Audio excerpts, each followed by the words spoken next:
नमस्कार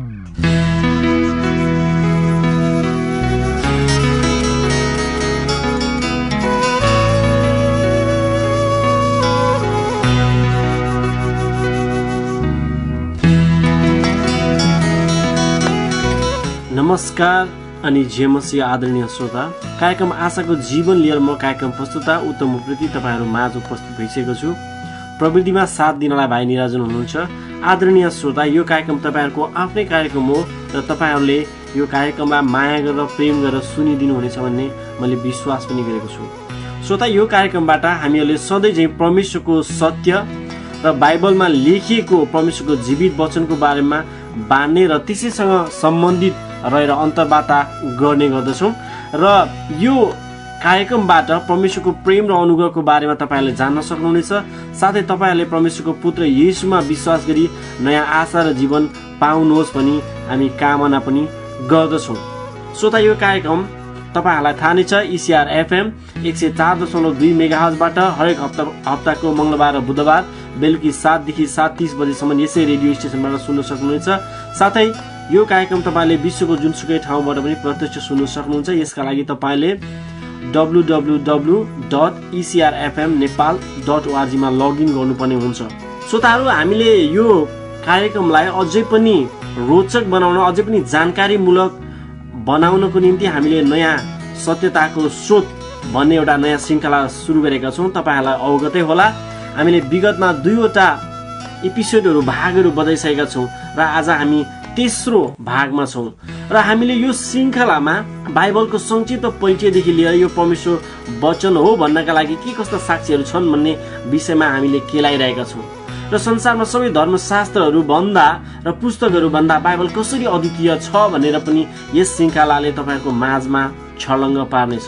यस श्रृङ्खलालाई 20 हप्ता लगाएर कमल अधिकारी ज्यूले प्रस्तुत गर्नुहुनेछ र उहाँ इमानुएल बाइबल कलेज एन्ड सेमिनरीका प्रिन्सिपल हुनुहुन्छ। साथै उहाँ अनुवादक र असल लेखक पनि हुनुहुन्छ। सर्वाधिक लोकप्रिय क्रिस्चियन नेपाली मासिक पत्रिकामा उहाँले 5 दर्जनभन्दा बढी लेखहरू प्रकाशित गरिसक्नु भएको छ। बाइबललाई तर्क, विज्ञान र गणितका साथै विभिन्न दृष्टिकोणबाट हेर्न रुचाउनुहुने कमल अधिकारी पाठकहरूको बीचमा निकै लोकप्रिय पनि हुनुहुन्छ। उहाँ आफ्नै पत्नीको साथमा ठबै भन्ने ठाउँमा बस्नुहुन्छ। आदरणीय श्रोता, कार्यक्रममा ढिला नगरिकन म आजको हाम्रो पाहुना कमल अधिकारी ज्यूलाई यो आशाको जीवनमा स्वागत गर्न चाहन्छु। स्वागत छ कमलजी तपाईँलाई यो प्रोग्राममा। तपाईँलाई नै धेरै धन्यवाद छ मलाई स्वागत गर्नुभएको लागि। अनि कस्तो हुनुहुन्छ तपाईँ?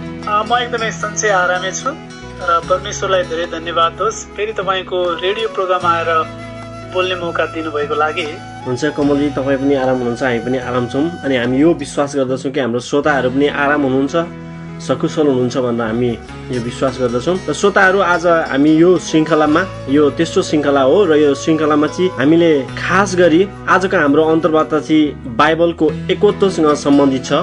वास्तवमा बाइबलको एकत्व भनेको के हो, यसलाई परिभाषित गरी हाम्रा श्रोताहरूलाई कमलजी अलिकति वर्णन गरिदिनुहुन्छ कि?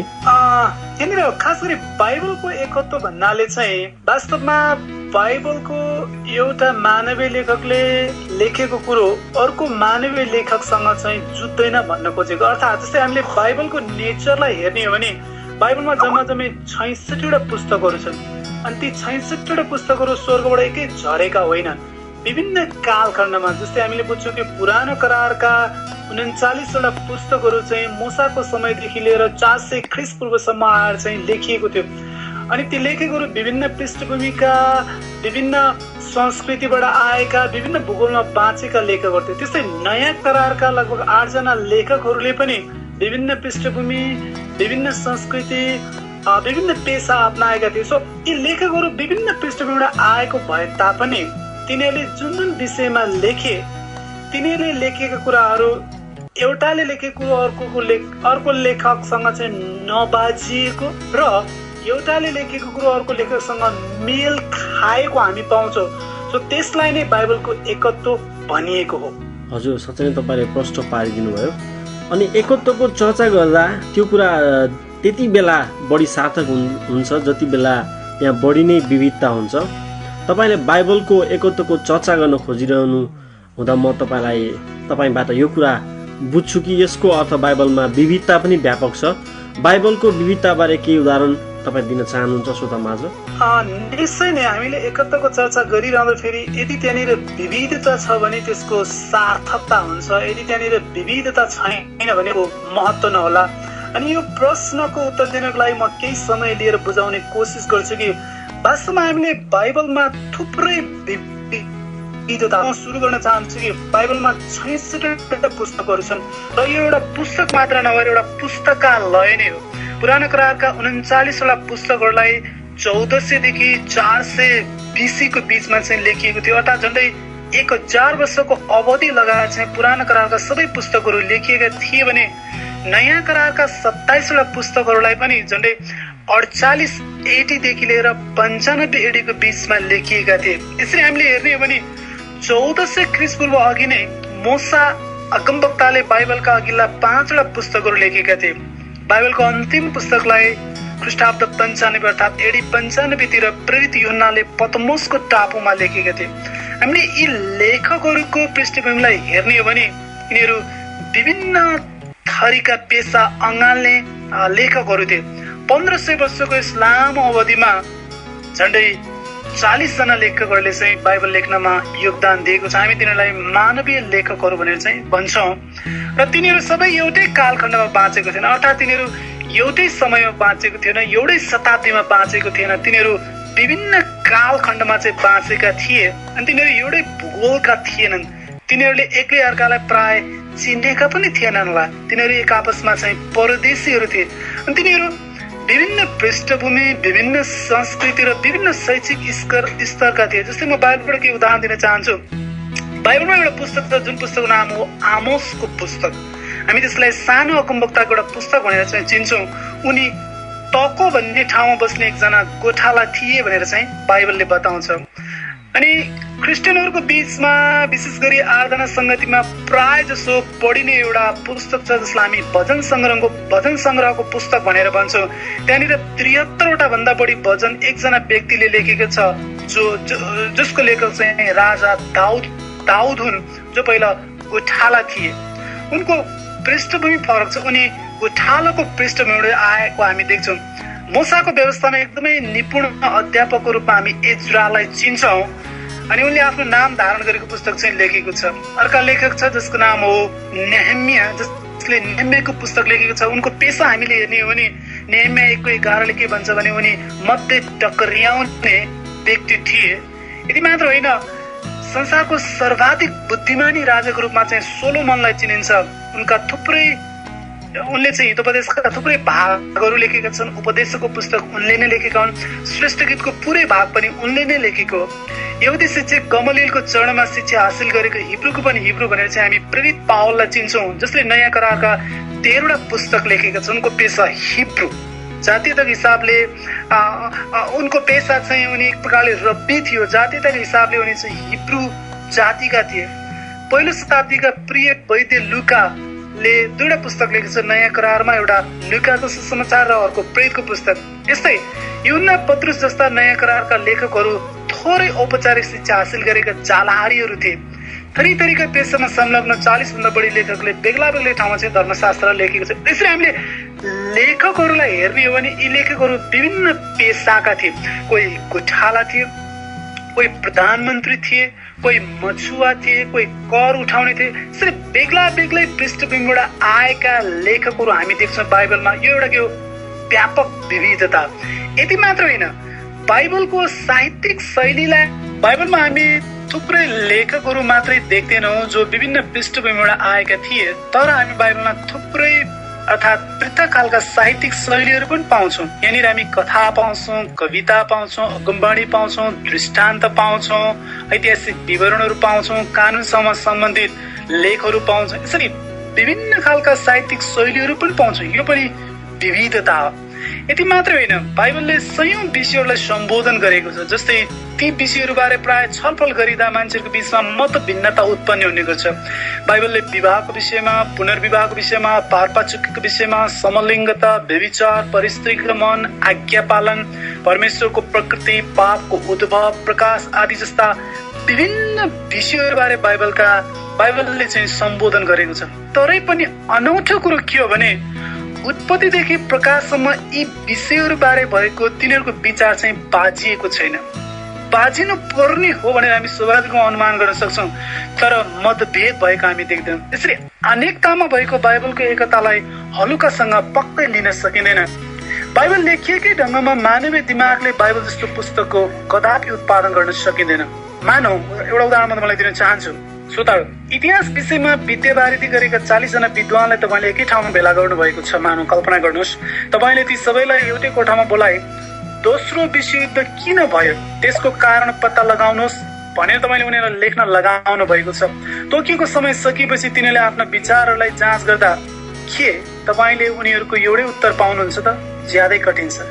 केही बुँदाहरूमा ती लेखकहरूका विचारहरू सहमत भए तापनि प्राय क्षेत्रहरूमा तिनीहरू असहमत हुन्छन्। र यसको विपरीत हामी बाइबलमा जाने हो भने ती सबै लेखकहरू एउटै समयमा जिएका थिएनन्, तिनीहरू समकालिक थिएनन्। अर्को कुरो, बाइबलका लेखकहरूले एउटै विषयमा मात्रै तालिम लिएका थिएनन्, न त तिनीहरूले एउटै विषयमा मात्र लेखेका छन्। तरै पनि तिनीहरूले एउटा यस्तो पुस्तकको उत्पादन गरे जसमा सुरुदेखि अन्त्यसम्म कहीँ कतै बेमेलता पाइँदैन। यस एकत्वको पछाडि अलौकिक हात थिएन भने कसैले निष्कर्ष निकाल्ने दुस्साहस गरेमा त्यो ऐतिहासिक पाठ र तर्कको विपरीत हुन जान्छ। वास्तवमा हामीले बाइबललाई हेर्यौँ भने यसलाई 3वटा भाषामा, ग्रिक, आरामिक र हिब्रू भाषामा लेखिएको थियो। 3वटा महादेशमा बाइबल लेखिएको छ। एसिया, युरोप र अफ्रिकामा यसलाई लेखिएको थियो। अनि एउटा केवल साहित्यिक सङ्कलन मात्र होइन भन्ने तथ्यले चाहिँ सबैको ध्यान आकर्षण गर्नै पर्छ। बाइबलको उत्पादनको ढङ्गलाई हेर्ने हो भने यसमा एकत्व नहुन पर्ने हो भने सजिलैसित अनुमान गर्न सकिन्छ, तरै पनि हामी यसमा एकत्व देख्छौँ। यसरी बाइबलमा थुप्रै विविधताहरू हामी देख्छौँ, तरै पनि यसको विषयवस्तु नबाजिनु चाहिँ पक्कै अनौठो र प्रश्न गर्न लागेको कुरो नै मान्नुपर्छ। साँच्चै नै कमलजी, तपाईँले आज हाम्रो यो रेडियो प्रोग्राम आशाको जीवन मार्फत यो बाइबलको एकत्व अनि विविधताको बारेमा साँच्चै नै हामीलाई छर्लङ्ग पारिदिनु भएको छ। अनि तपाईँको भनाइको अर्थ बाइबललाई 40 भन्दा बढी मानवीय लेखकहरूद्वारा विभिन्न भाषामा, विभिन्न समयमा अनि विभिन्न परिस्थितिमा लेखिएको भनेर तपाईँले भनिराख्नु भएको थियो। तापनि बाइबलको मूल विषयवस्तु एउटै छ भन्नु हो, त्यसो भए त्यो मूल विषयवस्तु के हो त? यहाँ श्रोता समक्ष प्रश्न पारिदिनुहुन्छ कि? यहाँ उत्तम चाहिँ यो कुरो साँचो हो कि बाइबलमा हामी थुप्रै विविधताहरू पाउँछौँ। बाइबललाई 40 भन्दा बढी मानवीय लेखकहरूले लेखेका छन्, तरै पनि अनौठो र छक्क पार्ने कुरो के हो भने यसको मूल विषय एउटै छ। यदि त्यसलाई मैले एउटै वाक्यमा भन्नु पर्यो भने मैले यसरी भन्छु कि यसको मूल विषय चाहिँ मानव जातिको छुटकारा बारे परमेश्वरको योजना, अर्थात् मानव जातिले कसरी छुटकारा पाउँछ भनेर बाइबलको उत्पत्तिदेखि प्रकाशसम्म चाहिँ लेखिएको छ। अनि यो नै बाइबलको मुख्य विषयवस्तु। मानव जाति कसरी पापमा फसियो र उसले पापबाट कसरी छुटकारा पाउन सक्छ भनी बाइबलले सफासित बताएको छ। हामीले हेर्यौँ भने उत्पत्तिको पुस्तकमा मानिसको सृष्टि र पतनको विषयमा बताइएको छ। पतन पश्चात परमेश्वरले मानिसलाई त्यसै छाड्नु भएन, तर उद्धारकर्ताको प्रतिज्ञा गर्नुभएको छ उत्पत्ति 3:15मा। त्यसपछि बलिदान र भेटीहरूबारे सविस्तार नियमहरू दिनुभयो जसले चित्रात्मक तौरले छुटकाराको प्रकृतिको प्रतिनिधित्व गर्छन्।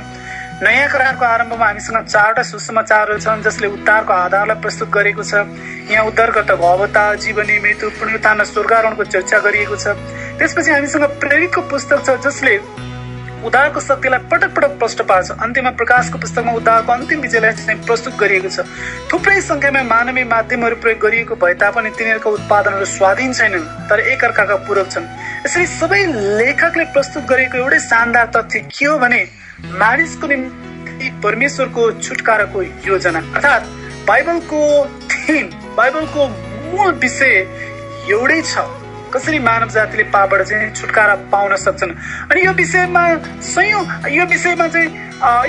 कयौं लेखकहरूले चाहिँ कलम चलाएको छ बाइबलभित्र, अनि उनीहरूको कुरो चाहिँ बाजिएको छैन। सो ती लेखकहरूलाई पवित्र आत्माले चाहिँ अदृश्य रूपमा हस्तक्षेप गरिरहनु भएको छ। पवित्र आत्माले तिनीहरूलाई अदृश्य रूपमा चाहिँ अगुवाई गरिरहनु भएको थियो भन्ने हाम्रो चाहिँ बुझाइ हो। साँच्चै नै श्रोताहरू, हामीले बाइबलको सुरुदेखि अन्तिमसम्मको पुस्तकमा विभिन्न लेखकहरूद्वारा लेखिएको कुरालाई हामीले पढ्यौँ भने, अध्ययन गर्यौँ भने त्यहाँ परमेश्वरले सफासँगले, स्पष्टसँगले हामीले कसरी मुक्ति पाउन सक्दछौँ भन्ने बारेमा बताएको छ।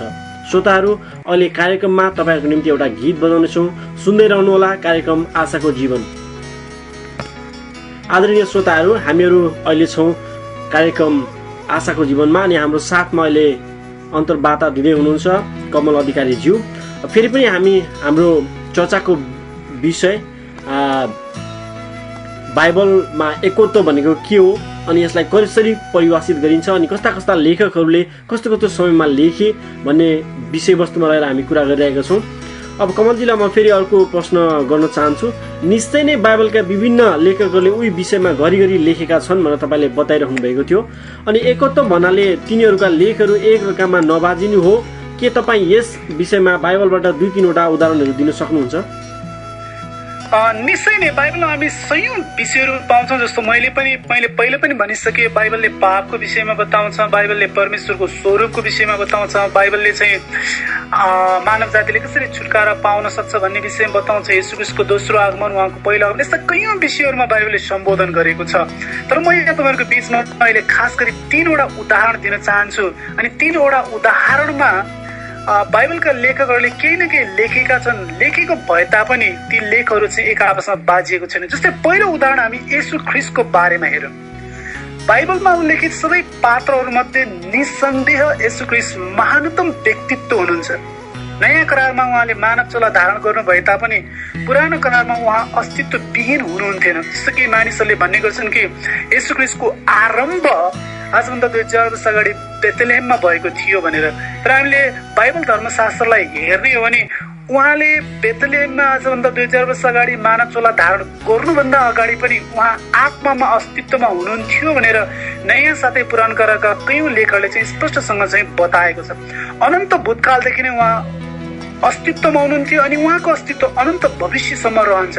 वास्तवमा बेथलेहेममा उहाँले जुन चोला धारण गर्नुभयो त्यो त थप चोला धारण गर्नुभएको, जसलाई हामी मानवीय स्वभाव भनेर भन्छौँ। जुन मानवीय स्वभाव पहिले थिएन तर पछि उहाँले जन्म लिनु हुँदा चाहिँ धारण गर्नुभएको थियो। वास्तवमा बाइबलका 66 पुस्तकले परमेश्वरको पुत्र येशूको जीवनीलाई उल्लेख गर्छन् भन्दा फरक नपर्ला। अर्थात् झन्डै प्रत्येक पुस्तकले चाहिँ येशूको बारेमा केही न केही चर्चा गरेका छन्। बाइबलका सबै क्षेत्रमा कसरी येशू प्रदर्शित हुनुहुन्छ भन्नको लागि हामी पहिले पुरानो करारलाई सरस्वती हेरौँ। जस्तै पुरानो करारको अघिल्लो 5वटा पुस्तकलाई हामी पञ्चग्रन्थ भनेर चिन्छौँ अनि यो पञ्चग्रन्थले चाहिँ ख्रीष्टको जगलाई उल्लेख गरेको छ। त्यसपछिका 12वटा पुस्तकलाई हामी ऐतिहासिक पुस्तकहरू भनेर चिन्छौँ अनि यी ऐतिहासिक पुस्तकहरूले चाहिँ ख्रीष्टको निम्ति तयारीलाई प्रस्तुत गरेका छन्। त्यसपछिका 5वटा पुस्तकहरूलाई चाहिँ हामी कवितात्मक पुस्तकहरू अर्थात् पद्य तथा बुद्धिका पुस्तकहरू भनेर चिन्छौँ अनि ती पुस्तकहरूले ख्रीष्टको निम्ति एउटा उत्कट इच्छालाई उल्लेख गरेका छन् भने बाँकी 17वटा पुस्तकहरूले चाहिँ ख्रीष्टको आशालाई चाहिँ उताङ्ग पारेका छन्।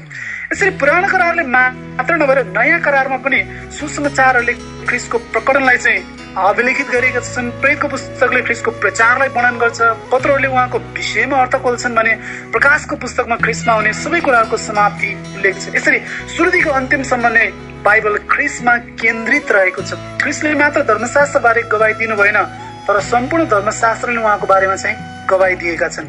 उहाँ सबैभन्दा मुख्य र महान व्यक्तित्व हुनुहुन्छ। यसरी 40 भन्दा बढी लेखकहरूले जे लेखे येशूको बारेमा अनौठो कुरो चाहिँ के हो भने तिनीहरूका लेखहरू एक आपसमा बाँडेका छैनन्। सबै लेखकले येशूको बारेमा केही न केही कलम चलाएका छन् तर ती सबै नै एक आपसमा मेल खाएका छन्, एकतामा छन्, तिनीहरू एकत्वमा छन्। दोस्रो उदाहरण म तपाईँलाई दिन चाहन्छु नोहको विषयमा भएको जलप्रलय। हामीले उत्पत्तिको पुस्तकमा पढ्यौँ भने खास गरी उत्पत्ति 6 अध्याय 7 अध्याय 8 अध्याय र 9 अध्यायमा पढ्यौँ भने कसरी परमेश्वरले नोहको समयमा एउटा जलप्रलय ल्याउनु भयो भनेर त्यहाँ बयान गरिएको छ। अनि नोहको जलप्रलयको विषयमा बताउने खण्ड भनेको उत्पत्तिको पुस्तक मात्र होइन, लेखक भनेको मूसा मात्र होइन, तर त्योभन्दा पछाडि पनि अन्य लेखकहरूले केही न केही त्यो विषयमा चाहिँ बोलेको छ। उत्पत्तिको पुस्तकले भने चाहिँ सेम, हाम र एपेत नामका नोहका 3 छोरा थिए भने इतिहासको पुस्तकमा पनि उल्लेख गरिएको छ। इतिहास 1 अध्यायमा पृथ्वी फेरि पानीद्वारा डुबाइने छैन भने परमेश्वरले नोहसँग बाँध्नु भएको करारलाई यशायाले सठिक ढङ्गमा उल्लेख गरेको छ। मूसाभन्दा यशाया झन्डै 600 वर्षपछि बाँचेका थिए भने विचार गर्दा यशायाको भनाइ अझै घतलाग्दो हुन्छ। इजेकियलले पनि नोहको विषयमा उल्लेख गरेका छन्।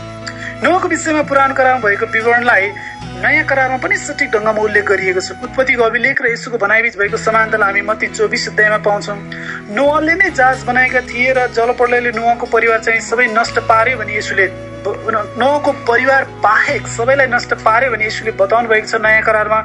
हिब्रूका लेखक साथै पत्रुसले पनि नोह र जलप्रलयको बारेमा उल्लेख गरेका छन् जुन उत्पत्तिको विवरणसित पूर्णतः मेल खान्छ। यसै मैले दिन खोजेको उदाहरण के भने हामी चाहे यसुको विषयमा हेरौँ चाहे नोहको जलप्रलयको विषयमा हेरौँ अनि यी विषयमा एक दुईजना लेखकले मात्र लेखेका छैनन्, थुप्रै लेखकहरूले लेखेका छन् अनि उनीहरूले विभिन्न कालखण्डमा लेखेका छन्। लेख्दै फेरि उनीहरूको भनाइ चाहिँ बाजिएको छैन। म तेस्रो उदाहरण पनि दिन चाहन्छु। पुरानो करारमा दुईवटा सहर छ जुन सहरका नामहरू हुन् सदोम र गमोरा। अनि ती सहरहरूलाई परमेश्वरले चाहिँ गन्धक वर्षाएर चाहिँ नाश गरिदिनु भएको तथ्य हामी उत्पत्तिको पुस्तकमा चाहिँ पाउँछौँ। सदोम सहरको नाउँ बाइबलमा 40 पटकभन्दा बढी उल्लेख गरिएको छ। सदोम र गमोरालाई बेबिलोनलाई जस्तै गरी नष्ट गरिने सदोम र गमोरालाई जस्तै बेबिलोनलाई नष्ट गर्ने थियो भने यसैले अगमबाणी गरेको छ। एदोमको विरुद्धमा अगमबाणी गर्दा यिर्मियाले सदोम र गमोराको विनाशलाई उल्लेख गरेका छन्। यसैको पुस्तकमा सदोम अहंकारी थियो र त्यसले घिनलाग्दा कामहरू गरेकोले परमेश्वरले त्यसलाई नष्ट गर्नुभयो भने इजिकियलले पनि बताएको छ। सदोम र गमोरालाई परमेश्वरले नष्ट गर्नुभयो भने आमोस अगमवक्ताले पनि लेखेको छ। अनि नयाँ करारमा पनि सदोम र गमोराको बारेमा चाहिँ उल्लेख गरिएको छ। लुकाको सुसमाचारमा, पत्रुसको पुस्तकमा, प्रकाशको पुस्तक। यसैमा यो तीनवटा उदाहरणमा मैले हाम्रो श्रोताहरूको बिचमा भन्न खोजेको कुरो के हो भने बाइबलले सयौं विषयहरूमा सम्बोधन गरेको छ अनि ती विषयहरूमा विभिन्न लेखकहरूले लेखेको भए तापनि तिनीहरूका लेखहरू एक आपसमा बाजिएको छैन। तीनवटा उदाहरण हामीले हेर्यौँ यसुको बारेमा, नोहको जलप्रलयको बारेमा, सदोम र गमोराको विनाशको बारेमा। अनि एउटै लेखकले मात्र लेखेको छैन तर विभिन्न लेखकहरूले लेखेको छ। विभिन्न लेखकहरूले लेखेको भए तापनि तिनीहरू एक आपसमा बाजिएका छैनन्, तिनीहरू एक आपसमा बेमेल भएका छैनन्। यस विपरीत एउटाले अर्को कुरालाई सहमत गरेको छ, एउटाले दिएको ऐतिहासिक विवरणलाई अर्कोले पनि सहमति जनाएको छ। हो, यो एकत्व पाउनु नै अनौठो कुरो। यसै कारणले गर्दा हामी यसलाई चाहिँ अलौकिक स्रोतबाट आएको भनेर चाहिँ भनिरहेका छौँ। साथै तपाईँले आफ्ना सबै व्याख्याहरूबाट म लगायत हाम्रा सम्पूर्ण श्रोताहरूलाई प्रश्न पारिदिनु भएको छ कि बाइबलमा एकत्व छ। बाइबलका लेखकहरू, मानवीय लेखकहरू फरक फरक भए तापनि यसको मूल सन्देश एउटै छ भन्ने विषयवस्तुमा तपाईँले अझ हामीलाई प्रश्न पारिदिनु भएको छ। तर यसले के प्रमाणित गर्छ त? एकत्व नहुँदा के हुन्थ्यो र भएर के भयो त? यसको बारेमा अलिकति प्रश्न पारिदिनुहोस् त। हाम्रो अन्तिम निचोड के हो भने वास्तवमा बाइबलमा एकत्व नभएको भए हामी सोझै के भन्न सक्छौँ भने बाइबल कुनै पनि हालतमा चाहिँ ईश्वरीय स्रोतबाट आएको पुस्तक होइन भने भन्ने। तर यो एकत्वले के प्रमाणित गर्छ त? निश्चय नै यो एउटा महत्त्वपूर्ण प्रश्न हो भनेर म ठान्छु। यो एकत्वले यो प्रमाणित गर्छ कि बाइबल लेख्दा फेरि मानवीय लेखकहरूले आफ्नै बुद्धि, आफ्नै तर्क मात्रै प्रयोग गरेनन्, तिनीहरूले आफै अगुवाई भएर लेखेनन्। तर ती सबै लेखकहरूलाई अगुवाई गर्नको लागि त्यसको पछाडि पवित्र आत्मा हुनुहुन्थ्यो। पवित्र आत्माले तिनीहरूलाई निर्देशन दिइरहनु भएको थियो, पवित्र आत्माले तिनीहरूलाई अगुवाई गरिरहनु भएको थियो भनेर हामी सजिलैसँग निष्कर्ष निकाल्न सक्छौँ। किन निष्कर्ष निकाल्न सक्छौँ भने यदि तिनीहरूले आफ्नै बुद्धि, आफ्नै आइडिया, आफ्नै अवधारणा, आफ्नै तौर तरिकाले लेखेको भए किन बाइबलमा एक आपसमा लेखहरू चाहिँ बाजिँदैनन् त? किन बाइबलका लेखहरू एक आपसमा मेल खान्छ त? यद्यपि त्यो विभिन्न कालखण्डमा लेखेको भए तापनि, विभिन्न पृष्ठभूमिका लेखकहरूले लेखेको भए तापनि किन मेल खान्छ त? मेल खानुले के प्रश्न पार्छ भने, एकत्वले के प्रश्न पार्छ भने बाइबलका ती 40 भन्दा बढी लेखकहरूले उनीहरूका बाइबलका ती वचनहरूलाई तिनीहरूलाई पवित्र आत्माले अगुवाई गरिरहनु भएको थियो। त्यस कारणले गर्दा जुन बाइबल हाम्रो हातमा आयो, त्यस कारणले गर्दा जुन बाइबल चाहिँ उत्पादन भयो त्यो चाहिँ एउटा अलौकिक स्रोतबाट आएको हो भनेर चाहिँ यसले पुष्टि गर्छ। कमलजी, हाम्रो कार्यक्रमको समय सकिन लागेको छ। जाँदा जाँदै हाम्रो श्रोतालाई तपाईँ के सन्देश दिन चाहनुहुन्छ? श्रोतालाई म यही अनुरोध गर्न चाहन्छु कि हामीले विगत केही हप्तादेखि सत्यताको स्रोत श्रृङ्खला अन्तर्गत चाहिँ सन्देशहरू श्रोताको बिचमा ल्याइरहेका छौँ। अझै पनि हामीसँग 17वटा एपिसोडहरू बाँकी छन् र प्रिय श्रोताहरूलाई बाँकी एपिसोडहरू पनि ध्यान दिएर सुनिदिनु अनुरोध गर्दछु र आगामी दिनहरूमा अझै योभन्दा रोचक र गहन कुराहरूमा हामी छलफल गर्नेछौँ। तपाईँको समयको लागि धेरै धन्यवाद छ।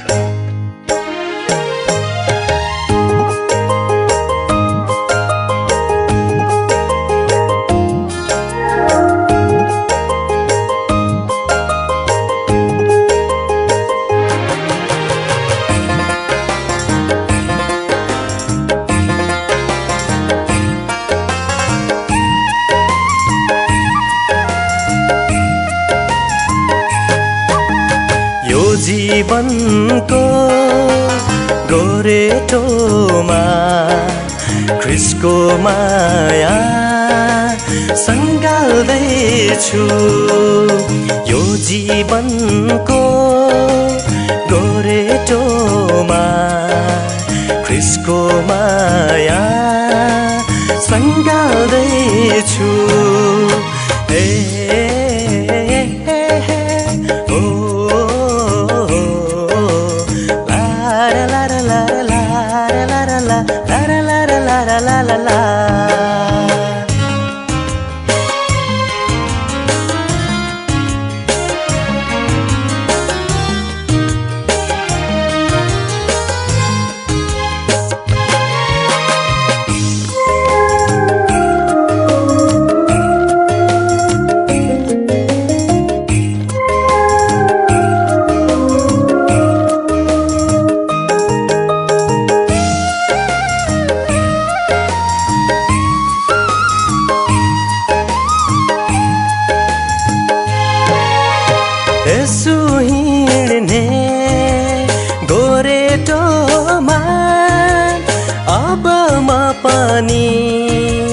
सँगै हिँड्नेछु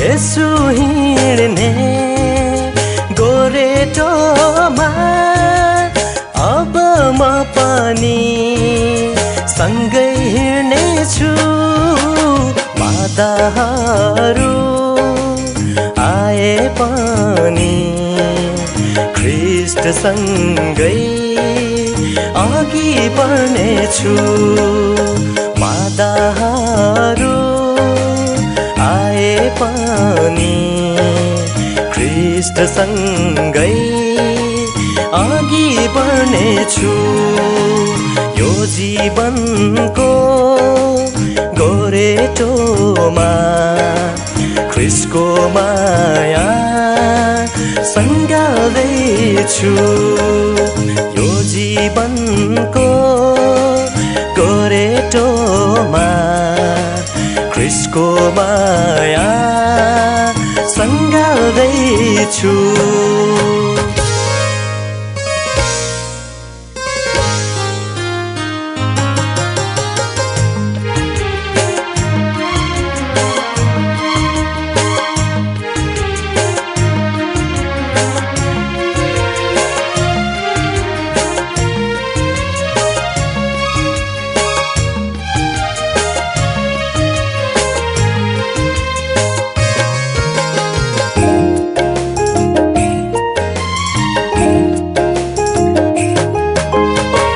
पवित्र आत्माको भरपुरीमा गाउँ गाउँ जगतमा पुग्नेछु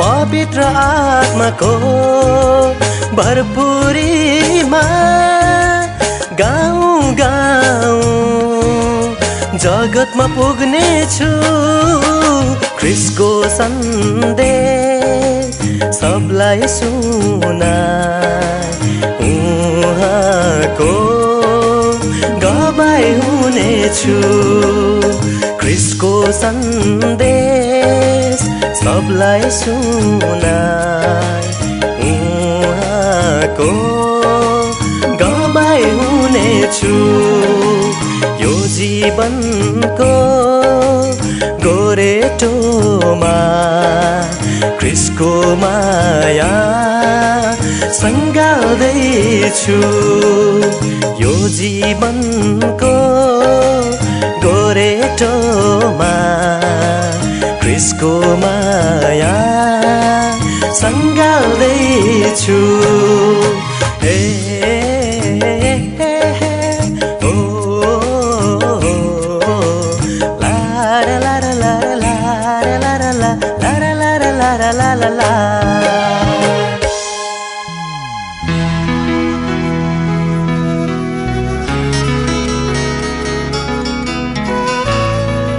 अझै तपाईँलाई धेरै धेरै धन्यवाद दिन चाहन्छु। व्यस्त समयका बावजुद पनि हामीलाई अमूल्य समय उपलब्ध गराउनु भएकोमा तपाईँ र तपाईँको सेवकाई र तपाईँको पारिवारिक जीवन सम्पूर्ण कुरामा परमेश्वरले आशिष दिनुभएको होस्। श्रोता, हाम्रो निर्धारित समय सकिन लागेको छ। यो कार्यक्रम तपाईँलाई कस्तो लाग्यो? यदि तपाईँहरूसँग जिज्ञासा तथा सल्लाह सुझाव छ भने हामीलाई निसङ्कोच सम्पर्क गर्नुहोला। कार्यक्रम आशाको जीवन, मोबाइल नम्बर 9845 235424, इमेल ठेगाना आशाको जीवन 2014@hotmail.com। अस्त कार्यक्रम सुनेर साथ दिनुहुने तपाईँ सम्पूर्ण श्रोतालाई धेरै धेरै धन्यवाद दिन चाहन्छु। तपाईँहरूले यो कार्यक्रमबाट सधैँ नै नयाँ नयाँ कुराहरू सिक्नुहुनेछ, जान्नुहुनेछ भन्ने मैले अपेक्षा पनि गरेको छु। सुन्दै रहनुहोला तपाईँहरू यो कार्यक्रम फेरि आउने दिनहरूमा र हप्ताहरूमा अर्को कार्यक्रममा फेरि पनि भेट्ने बाचा गर्दै म कार्यक्रम प्रस्तुता उत्तम प्रति आजलाई बिदा हुन चाहन्छु। परमेश्वरले तपाईँ सम्पूर्ण श्रोतालाई आशिष दिनुभएको होस्। नमस्कार, निजय होस्।